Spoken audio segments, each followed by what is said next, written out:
الحياة الدنيا ورفعنا بعضهم فوق بعض درجات ليتخذ بعضهم بعضا سخريا ورحمة ربك خير مما يجمعون ولولا أن يكون الناس أمة واحدة. Assalamualaikum warahmatullahi wabarakatuh. Waalaikumsalam warahmatullahi wabarakatuh. Bismillahirrahmanirrahim. Alhamdulillahirabbil alamin. Amma ba'du. Selamat pagi anak-anakku yang hebat di sebelah CPS 1. Bagaimana kabar hari ini? Sehat semua ya? Alhamdulillah. Baik.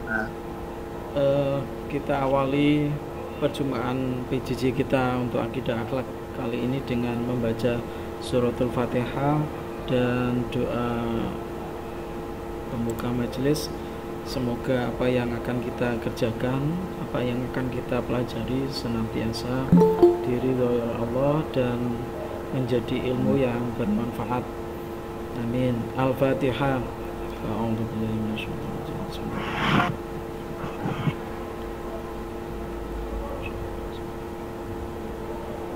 Bismillahirrahmanirrahim. Subhanaka la ilma lana illa ma 'allamtana innaka antal alimul hakim. Rabbi zidni ilma warzuqni fahma birahmatika ya arhamar rahimin. Amin. Alhamdulillah anak-anakku, waktu yang ada kita coba manfaatkan semaksimal mungkin, seefektif dan efisien begitu ya. Insya Allah nanti di akhir bulan ini kalian mulai memasuki PAS, penilaian akhir semester. Untuk itu ada beberapa materi yang belum kita bahas bersama-sama. Hari ini akan saya buat skema yang berbeda atau sebuah lompatan begitu ya. Jadi kita langsung bypass ke bab 5 dulu. Karena memang secara materi memang lebih singkat atau lebih membutuhkan waktu yang lebih sedikit begitu ya, dibanding dengan materi-materi yang lain begitu. Jadi tinggal materi bab 3, 4, 5 karena memang kita kemarin ada banyak kendala dengan beberapa kegiatan madrasah begitu ya. Jadi kita tetap harus semangat, kita tetap go ahead gitu ya, harus melaju terus gitu apapun kondisinya begitu ya. Baik, saya akan mengajak kalian untuk mengkaji bersama-sama tentang kisah teladan Sayyidah Fatimah dan sahabat Uwais Al-Qarni atau Qarni ya. Oke. Kisah teladan ini silakan buka di, kalau yang ingin membuka secara digital maka silakan buka di bab 5 yang sudah saya kirim di WA grup tadi, atau dari buku paket yang sudah kalian dapatkan dari perpus, maka silakan dibuka di bab 5. Insya Allah kontennya atau isinya sama begitu ya. Baik, sosok berdua adalah sosok yang tentunya patut kita teladani ya, terutama di zaman seperti kita sekarang ini gitu, dimana banyak terjadi penyelewengan akidah, terus penurunan akhlak baik, sehingga pas lah untuk hari ini kita jadikan beliau sebagai panutan gitu ya. Baik, saya akan menyampaikan KD-nya. Jadi KD atau kompetensi dasarnya adalah yang pertama menghayati sifat utama. Ini saya tambahi sengaja memang secara lisannya Sayyidah Fatimah, biar karena beliau ada orang mulia terus kita panggil begitu saja kayaknya kurang pas gitu ya. Jadi kalau termasuk kita menyebut beliau-beliau yang punya punya punya level, punya tingkatan, punya kedudukan yang istimewa di hadapan Allah dan di hadapan Rasulullah. Kenapa kok tidak kita agungkan namanya, kita tidak istimewakan begitu?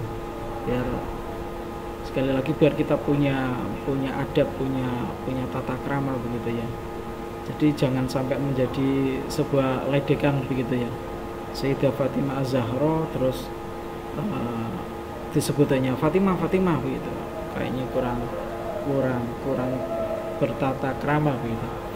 Maka saya memesan kepada kalian jangan pernah menyebut terutama orang-orang yang punya kedudukan istimewa di sisi Allah dan Rasulullah, dan hampir semua umat Islam atau dari kita itu sudah mengenal beliau adalah seorang sosok yang alim dan seterusnya. Maka jangan pernah dipakai main-main gitu Kak, meskipun hanya namanya saja, jangan sampai. Jadi tetap kita harus bertata krama atau berakhlak yang baik. Terus yang kedua, dari sisi sosialnya, maka setelah kalian mempelajari kisah ini, maka paling tidak sikap santun dan bertanggung jawab ini yang perlu dikembangkan atau perlu diaplikasikan, diterapkan dalam kehidupan sehari-hari. Terus menganalisis apa saja sih yang menjadi sifat-sifat utama dari Sayyidah Fatimah dan sahabat Uwais Al-Qarni ini. Terus yang keempat adalah mengkomunikasikan contoh implementasi atau penerapan keteladanannya Sayyidah Fatimah dalam kehidupan sehari-hari seperti apa. Indikatornya yang pertama adalah memperjelas sifat-sifat utama atau keutamaan perilaku atau akhlak, mungkin bahasa lain seperti itu bisa juga. Sayyidah Fatimah dan sahabat Uwais Al-Qarni membiasakan sikap santun dan bertanggung jawab seperti yang tadi ya di KD 2 tadi. Untuk indikator KD 3 nya, selain mengidentifikasi, merinci apa saja menjadi sifat, terus menyimpulkan sifatnya. Terus yang terakhir adalah menunjukkan contoh implementasi, penerapan keteladanan. Baik, peta konsepnya sekali lagi begini, barangkali ada di antara kalian yang masih bimbang atau masih gamang, masih apa ya, kalau ditanya kamu tadi belajar apa, materi apa? Oh, belajar materi tentang akidah akhlak.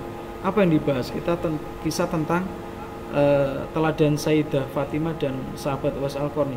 Terus apa yang kamu petik dari kisah itu atau dari materi itu?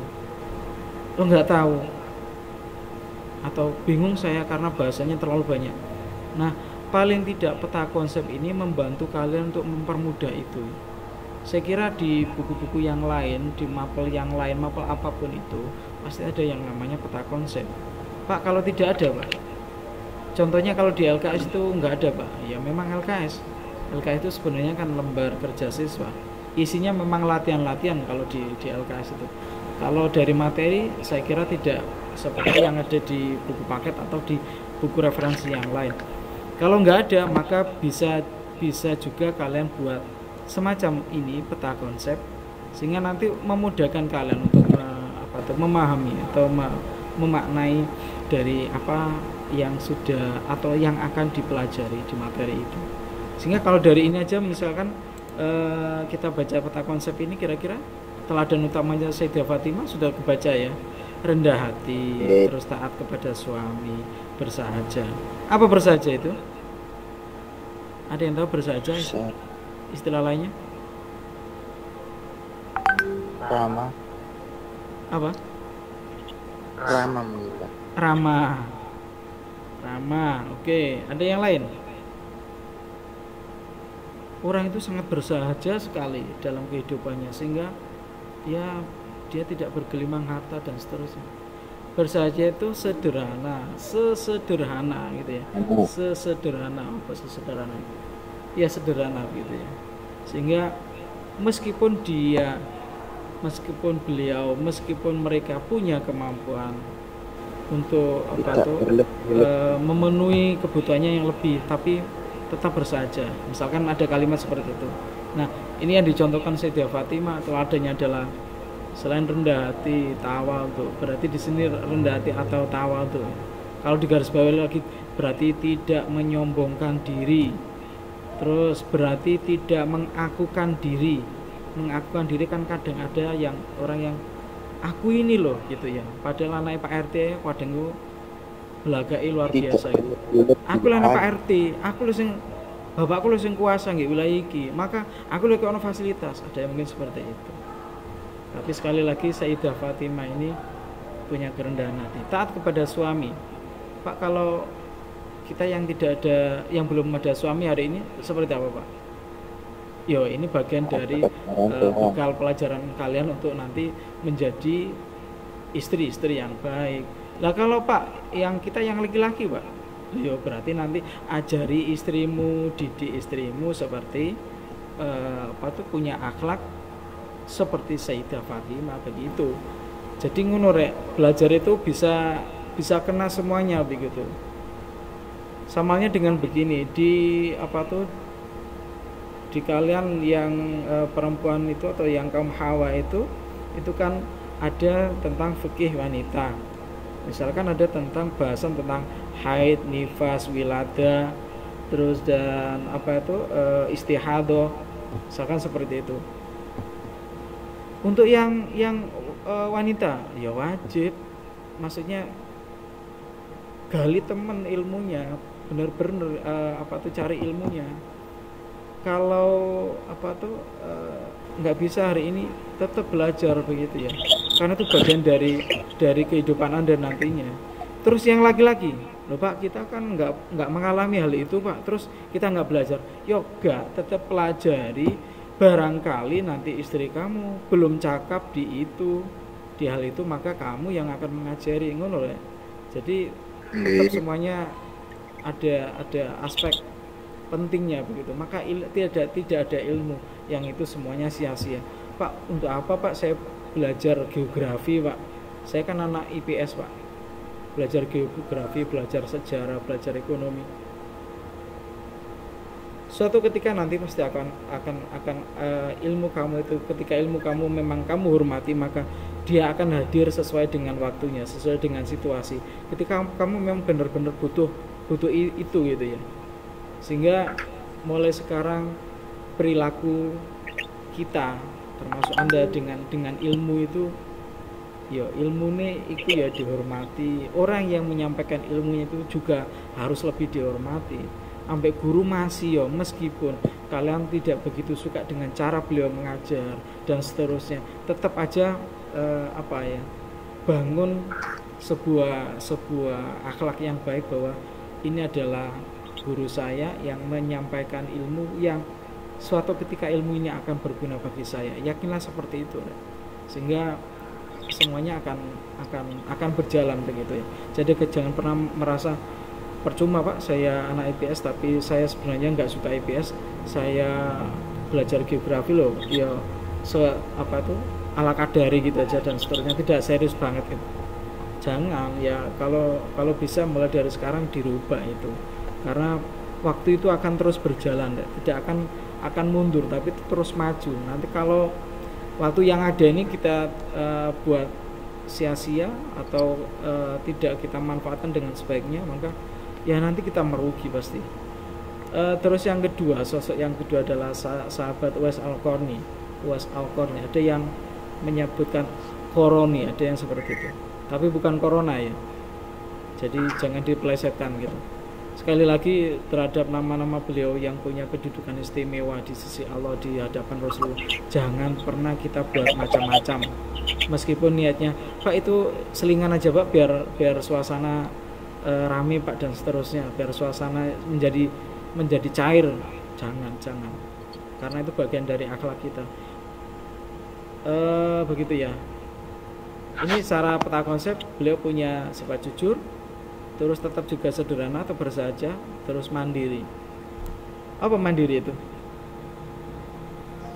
Mandiri. Apa Nan? Mandiri kok apa kira-kira? Ojo diplesetno mandi sendiri loh yo. Ya kabeh mandi sendiri. Apa? Mandiri. Kamu harus menjadi siswa yang mandiri. Kamu harus menjadi anak yang mandiri ya, Pak. yang tak terlalu bergantung kepada pihak lain selagi memang mampu untuk melakukan itu ya mandirinya. Baik, kita masuk ke biografinya Sayyidatina Fatimah. Iki nek ilustrasi ini ki apa kira? Tumpeng yo. Kira-kira hubungannya ambek materi apa ya? Ayo, ada yang bisa mengkaitkan dengan materi? Pak Tumpeng, Pak. Tumpeng hubungannya ambek kisah teladan. Mosok Sayyidah Fatimah iku tumpengan, Pak. Yo gak yo. Utawa sahabat Uwais Al-Qarni kok gak ono, Pak, sahabat Uwais Al-Qarni kayak gini. Kok ngono. Gak ya, gak ya. Kira-kira apa kira-kira? Rukun. Nek dikaitno ambek iki lho. Anan ya Pak Anan. Dikaitno ambek iki lho Anan. Apa kira-kira? Dengan peta konsep yang ada. Kira-kira apa kira-kira? Tetap rendah hati bersahaja Mas yo tumpeng ngono yo. Mas yo tumpengan niku yo gak ngomong iki lho tumpengku pamer. Gak, ya rendah hati. Mampunya cuma segini, Pak. Kami bisa seperti ini. Rendah hati tetap. Iso larek dihubung-hubungno ngono ya. Tapi sekali lagi jangan pernah mengatakan nah kalau dihubungkan dengan itu tadi, Pak, berarti Sayyidah Fatimah dulu suka tumpengan juga ya. Gak ya, gak. Terus iya ya apa ini? Ayo apa ini? Itu iya gambar ya. Apa itu ilustrasi pasar ya? Ayo apa kira-kira hubungannya mbak iku mau? Sederhana lagi iya Fit, sederhana memang. Sederhana Mas yo kok sawangane wakeno tapi sesuatu yang hanya dibutuhkan saja yang diambil gitu ya.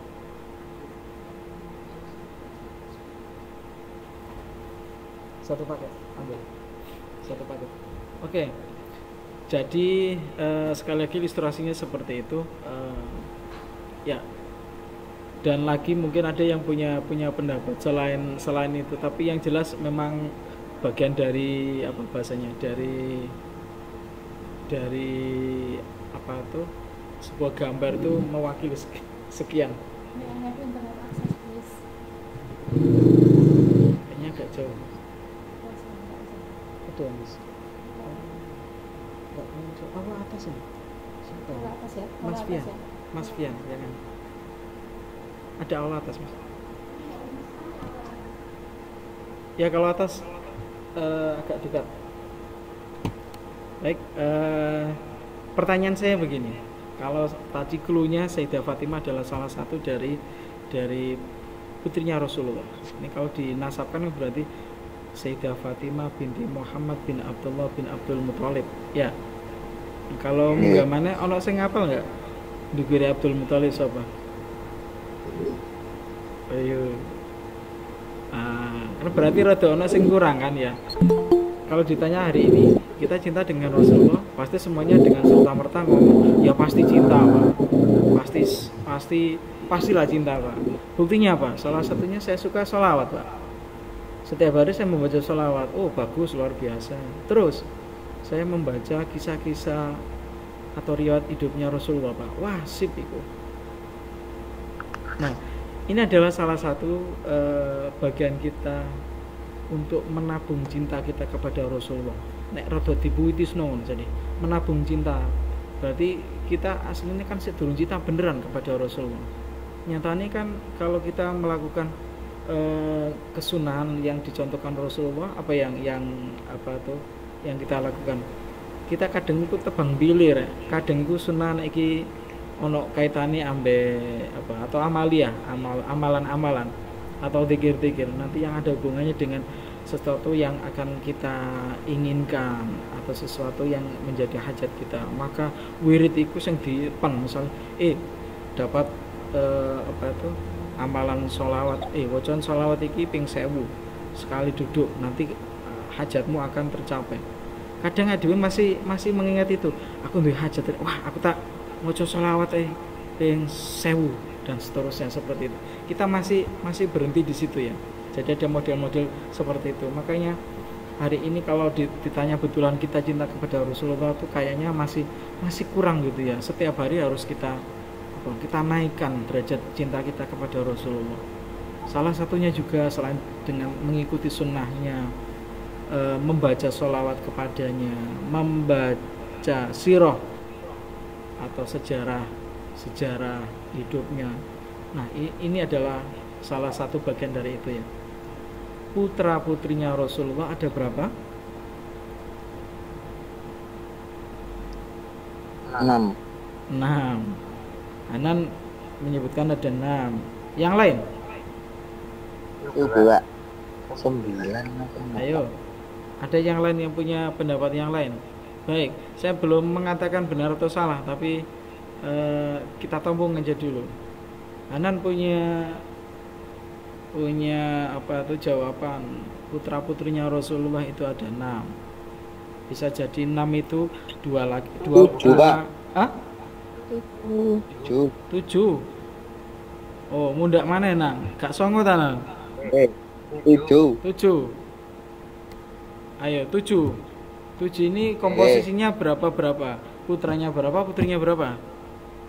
3 laki-laki. 3 laki-laki. Putrinya Terus? 3 laki-laki. 3 laki-laki terus? 4 perempuan. 4 perempuan. Bisa disebutkan itu? Qasim, Terus? Abdullah, Terus? Zainab, Loh, kok langsung lompat? Sayyid Qasim, tambah no Sayyid Ibrahim. Sayyid Qasim, Sayyid Abdullah, terus Sayyid Ibrahim. Betul, terus Zainab, oke, Sayyidah Zainab, terus Ummu Kulsum. Sayyidah Ummu Kulsum, ya, terus Sayyidah Ruqayyah, terus Fatimah Az-Zahra. oke, Sayyidah Fatimah Az-Zahra. Ya, kalau memang ada referensi yang lain mungkin kalian sambil browsing bisa. Jadi misalkan tulis saja putra putri Rasulullah atau putra putri Nabi Muhammad. Ini ngono rek, dadi nek di apa ya? Diombang-ambingkan oleh seseorang yang memang sebenarnya tidak suka dengan Rasulullah itu, kamu masih tetap bisa menjawab atau bisa membalas begitu. Karena memang banyak di antara saudara-saudara kita yang di luar sana, yang di luar Islam itu, ya masih mengatakan Rasul kita itu ya manusia biasa, tidak lainnya tidak bedanya dengan mereka begitu. Padahal bagi kita Rasulullah adalah makhluk tersempurna begitu ya, manusia tersempurna gitu. Jadi itu harus kita pegang. Jadi kalau misalkan ada yang mengatakan Rasulmu itu katanya orang baik tapi begini. Nah, kalau kita nggak pernah membaca sejarahnya, apa yang akan terjadi? Iso-iso dhewe kadang itu sampai terbawa oleh pendapat mereka.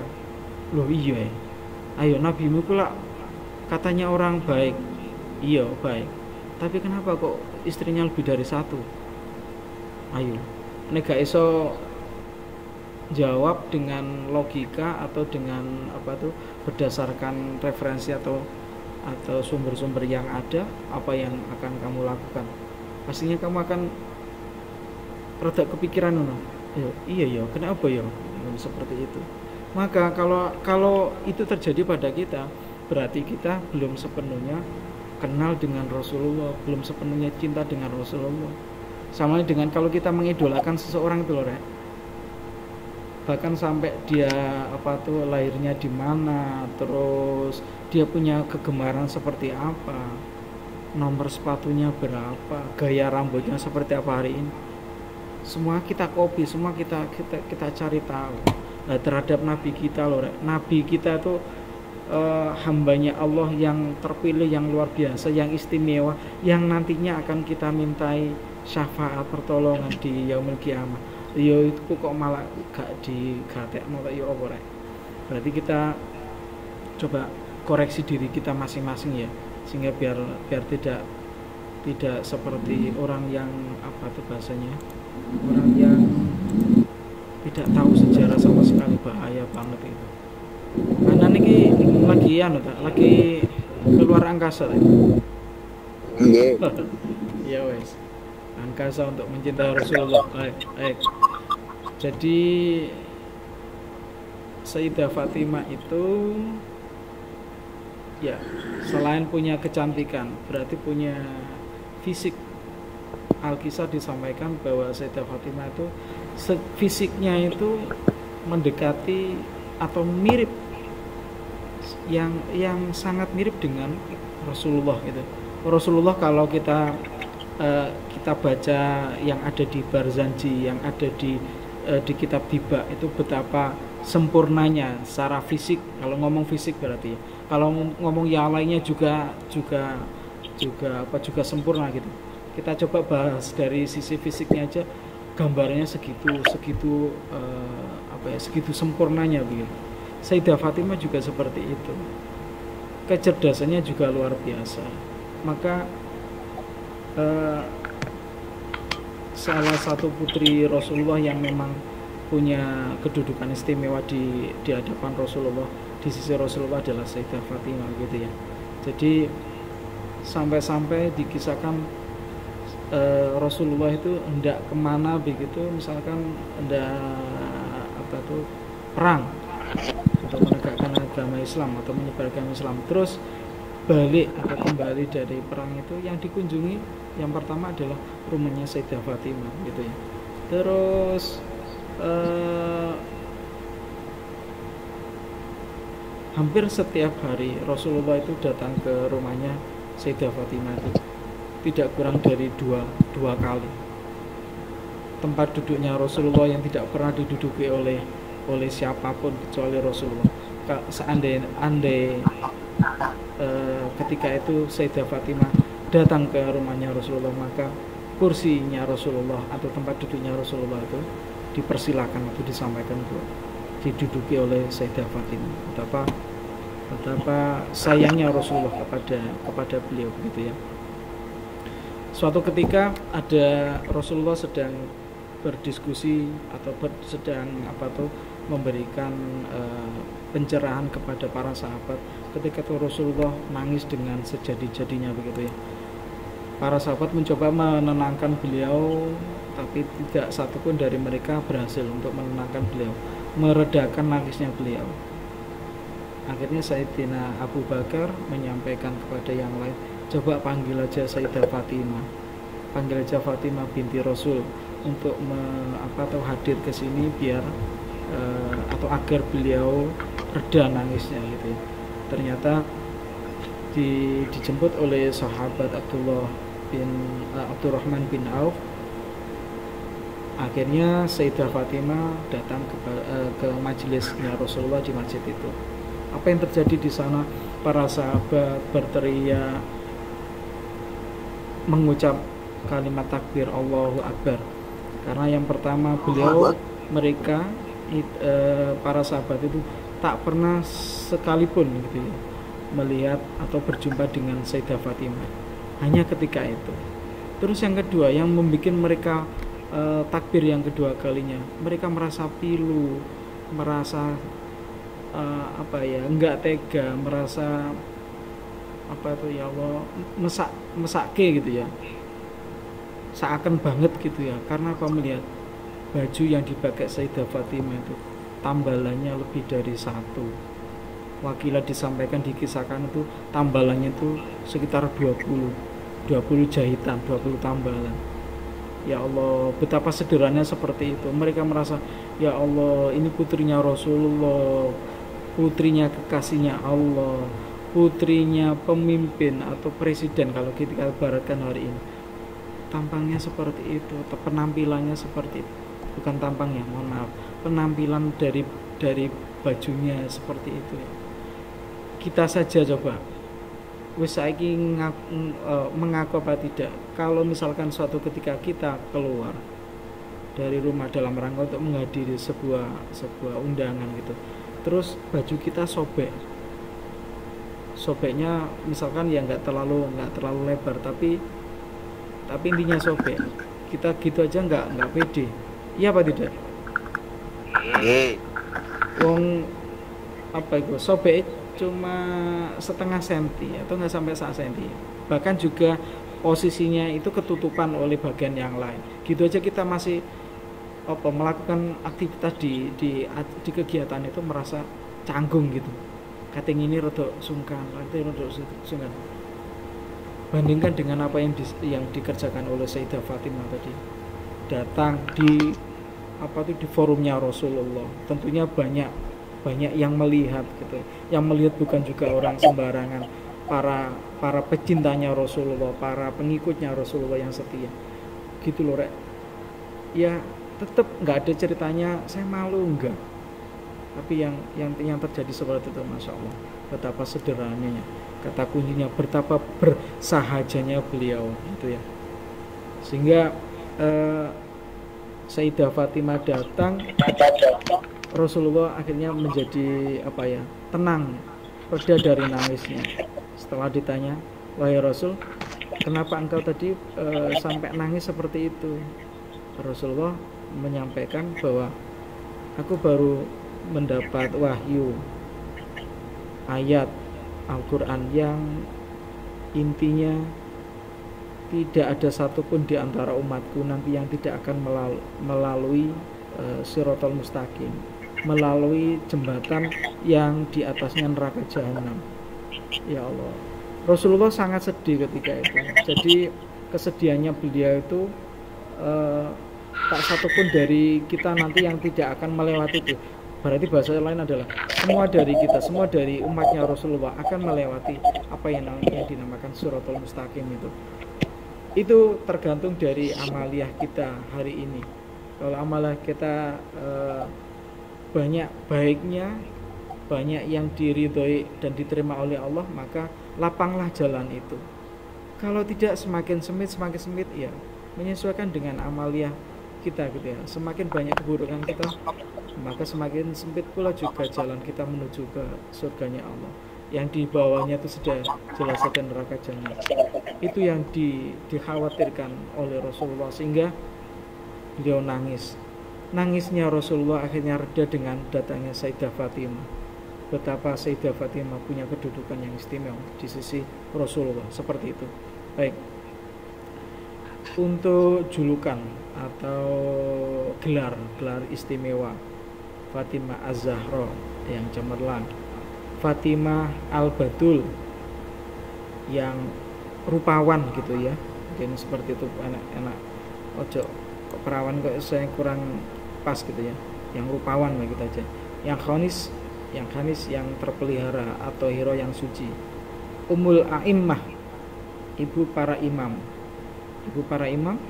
Iya, ada Imam Hasan, Imam Husain, iya kan? Putranya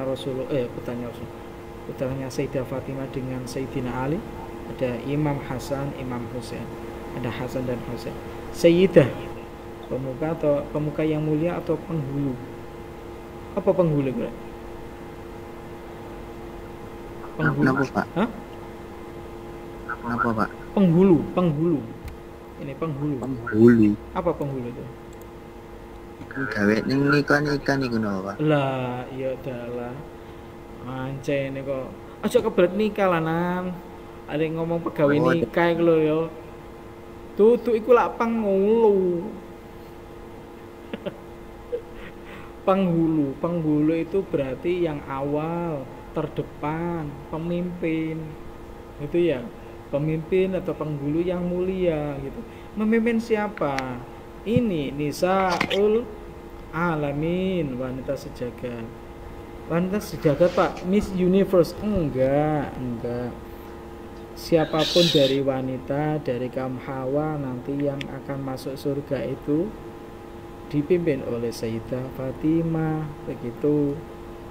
Itu ya. Jadi penghulu, ada hulu, ada hilir ya. Biasanya kan kita pernah dengar begitu. Kita lihat dulu hulu dan hilirnya masalah ini. Masalah ini awalnya di mana sih, atau kejadian awalnya seperti apa? Hilir itu yang belakangan, yang paling akhir. Maka jangan dibalik, hilir hulu enggak, tapi hulu hilir. Yang awal, yang paling awal dengan yang paling akhir. Itu ya. Jadi kalau Sayyidah berarti penghulu atau yang pemuka, namanya pemuka atau garisnya penghulu gitu ya.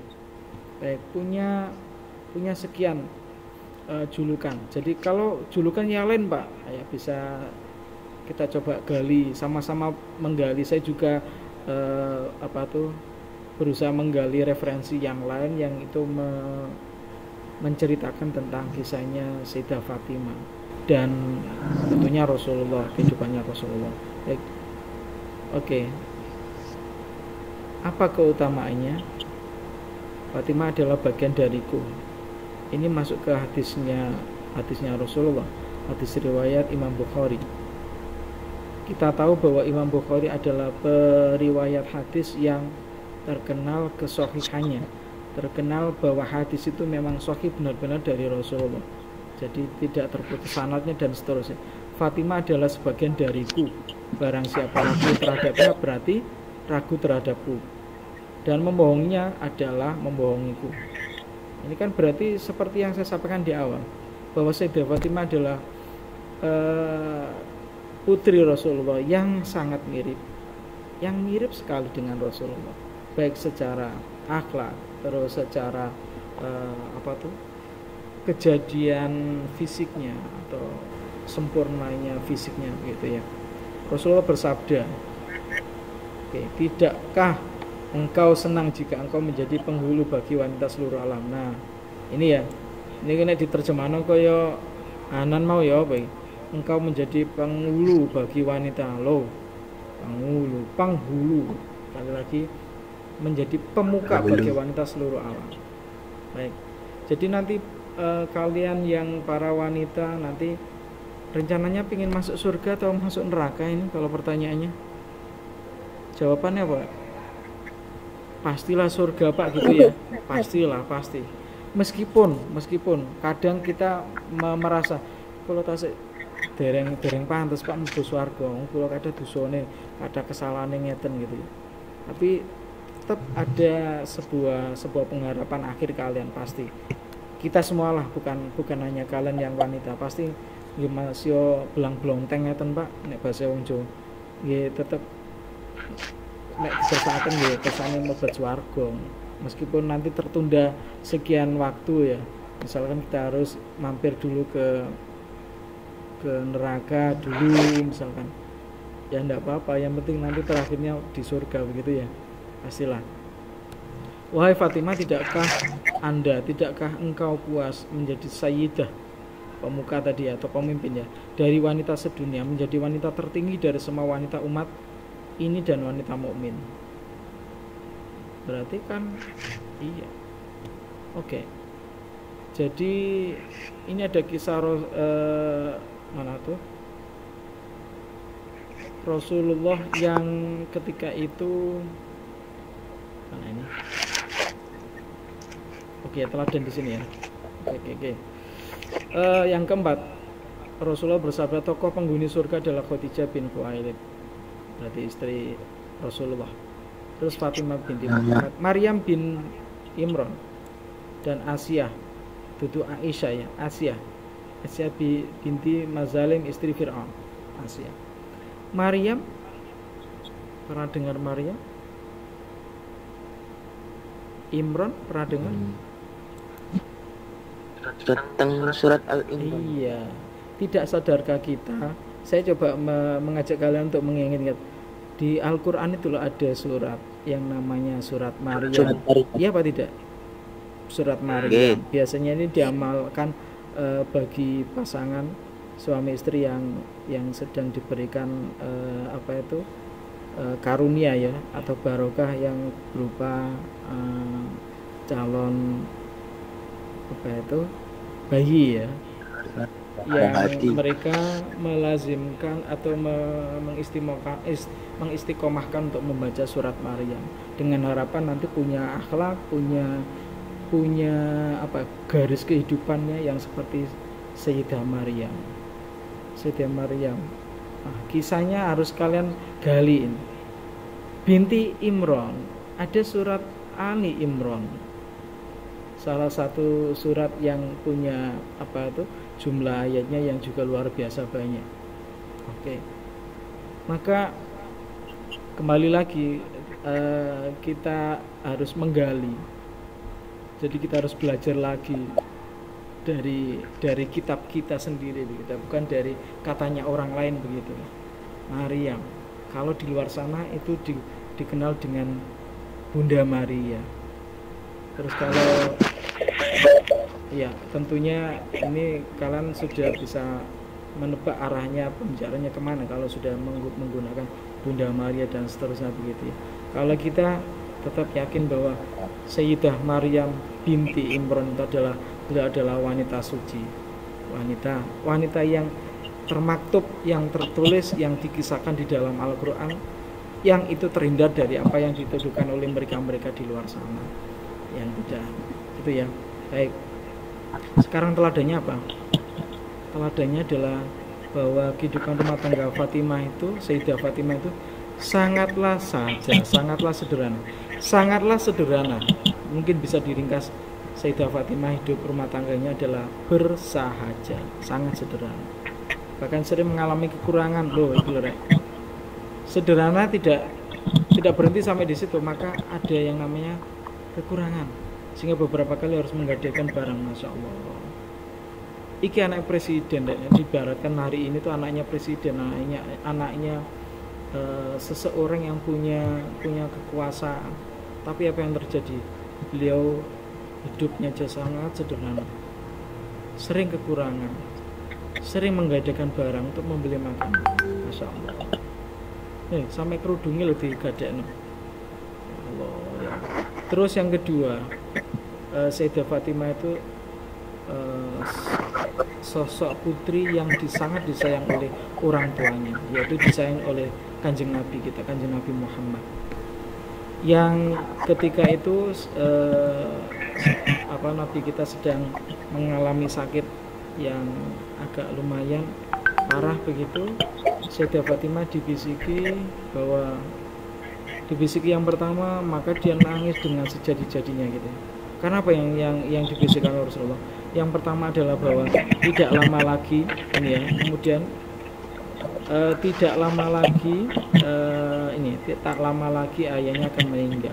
Artinya Rasulullah akan meninggal. Maka Sayyidah Fatimah merasa sedih dengan sedih-sedihnya, sehingga nangis, jerit kalau misalkan histeris ya kalau untuk hari ini. Terus yang kedua dibisiki lagi oleh Rasulullah. Akhirnya dia tersenyum. Tersenyum kenapa? Karena dialah keluarga Nabi yang pertama akan menjumpainya di surga. Kamu akan dari keluargaku yang akan menyusulku nanti. Gitu. Karena kena dapat pesan wasiat dari Rasulullah seperti itu, maka Sayyidah Fatimah merasa tentram, akhirnya redalah nangisnya. Wanita yang agung, ahli hukum Islam. Banyak hadis yang juga disampaikan oleh Sayyidah Fatimah begitu ya, sehingga menjadi jalur untuk periwayatan hadis. Seorang wanita yang selalu mendukung perjuangan ayahnya dan suaminya. Ini kalau hari ini kalian belum punya suami, maka mendukung perjuangan orang tuanya atau saudaranya dalam hal yang ya tentunya yang baik begitu. Kalaupun nanti kalian yang perempuan sudah dikaruniai suami, pasangan yang sah, baik secara hukum agama maupun hukum kenegaraan atau hukum negara, maka dukunglah suamimu semaksimal mungkin, karena ada pepatah, di balik kesuksesan seorang suami ada terbesit atau ada usaha atau ada doa, ada motivasi dari orang tuanya dan dari istrinya.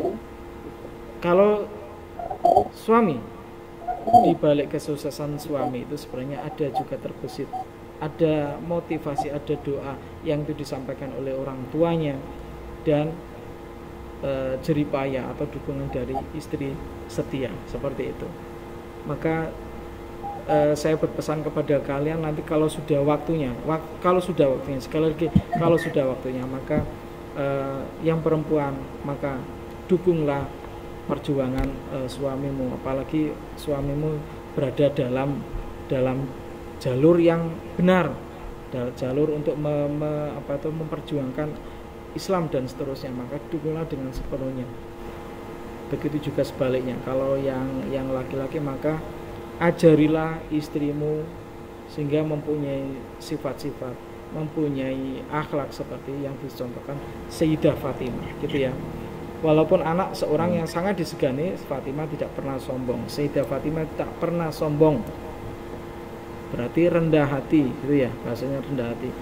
Seorang istri yang sangat sederhana, hidupnya tanpa banyak menuntut. Ini hidupnya tanpa banyak menuntut pada suami. Pesan iklan kepada para istri, maka jangan pernah menuntut sesuatu yang itu di luar kemampuan suami-suami Anda. Siap para istri? Woi, koy aku sawangane kita usia mbek para pengantin deh. Kayo. Nanti pengantin nek supaya ya. Jangan paksain dia itu datang hari ini gitu ya. Jadi sekali lagi jangan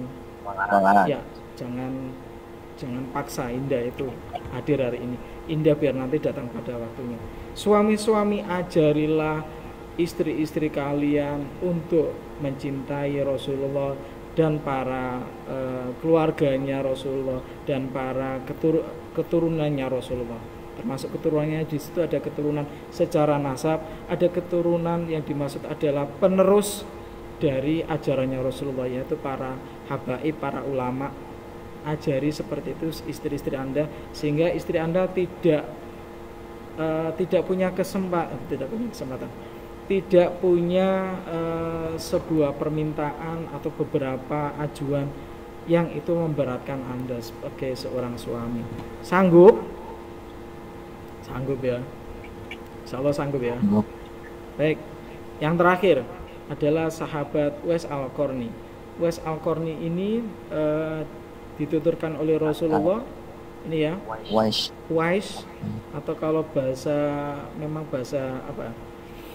bahasa di pondokan atau di ngaji itu biasanya ya lidahnya orang Jawa sekali lagi Uwais gitu ya, padahal Uwais kalau kita baca secara literasi memang Uwais gitu ya. Tadi dibaca Uwais duduk Uwais loh ya, duduk Uwais ya. Uwais sampai Uwais beda Uwais. Tapi nek ngepasno ambek teksnya yang lebih pas adalah memang Uwais. Ada yang membaca di sini Al-Qarni, ada yang kalau di sini ditulis Al-Qarni. Pokoknya duduk Al-Qarona. Duduk salah, ngomong Al-Qarona salah. Uwais Al-Qarni, ojo gedulinan loh ya, sekali lagi loh ya. Pak, meleset Pak, Uwais Al-Qarona. Enggak. Uwais Al-Qarni atau Uwais Al-Qarni. Beliau punya kedudukan istimewa di sisi Rasulullah sehingga Rasulullah pernah menyampaikan sebuah pesan kepada Sayyidina Umar sebagai khalifah. Umar, nanti kamu kalau ketemu dengan penduduk atau pemuda yang dari Yaman, dia mengidap kusta, berarti tangannya mungkin ya, ilustrasinya kalau kita sekarang mungkin ada bercak-bercak putih di pergelangan tangannya sini, maka mintalah kamu doa ke dia karena dia adalah, coba di sini ada kata kuncinya, maka ini ya, menurut keterangan Nabi Muhammad pernah menyampaikan bahwa ini ada pemimpin para tabiin. Siapa tabiin itu?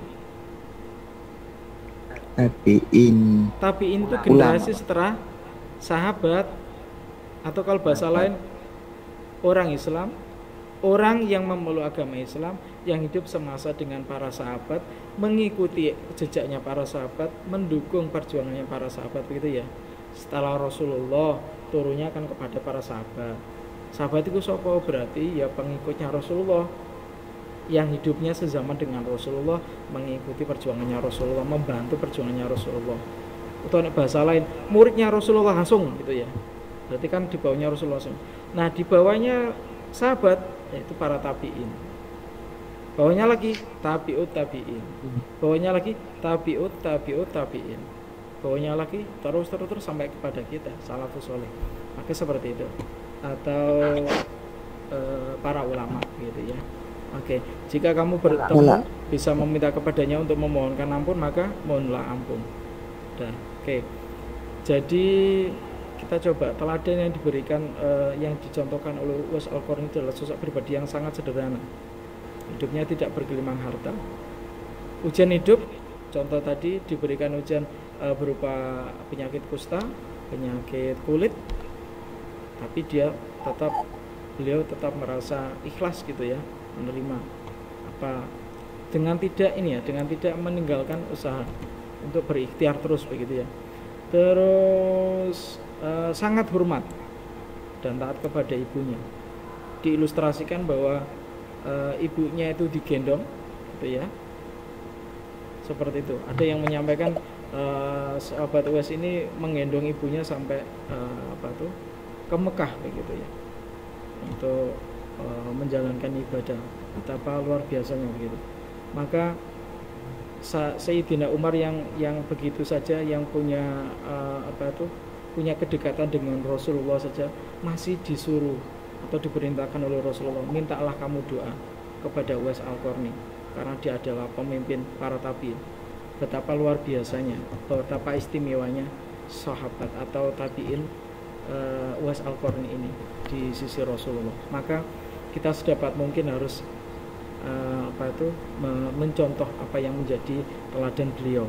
Hidupnya sederhana, tidak mudah putus asa, terus sama orang tua gak pernah mengatakan tidak, tapi mengatakan iya. Kalau kita beda pendapat dengan orang tua dengan bapak ibu, ya sampaikan dengan cara yang tetap sopan begitu. Kalaupun tidak disetujui, maka kita ikuti apa yang menjadi keputusan dari ayah dan ibu, terutama ibu. Jangan pernah sekali-kali kita mengatakan ibu kita, ayah kita, orang tua kita, orang tuaku kolot, orang tuaku nggak bisa memahami zaman milenial dan seterusnya. Jangan seperti itu.